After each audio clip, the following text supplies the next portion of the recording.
I got my beast behind me, bro. And I didn't even have this trailer. I just got all these within like the same week. You know, I should have, what do you call it? Came in the mail, guys. And the gaskets and carburetor and time ball.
Get a view of the lawn real quick.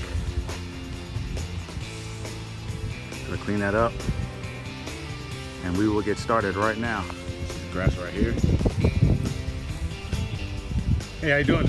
You Daniel? Yeah.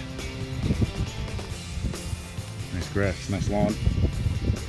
You don't have any sprinklers not to worry about or anything, right? Not really, because the pump's not working. Okay. This is the house I'm doing right here. Those two bushes right there. These. And there's a little bit of grass just in the backyard. I'm about to trim it up now. Get started. I'm at the property right now. This is the grass.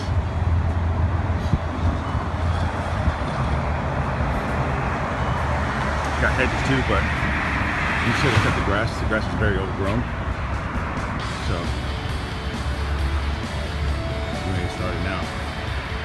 Trim all this up. All in here. Make it nice and clean, edge it up. And we get started. It's like we're in the rainbow. They need to rain. So many colors.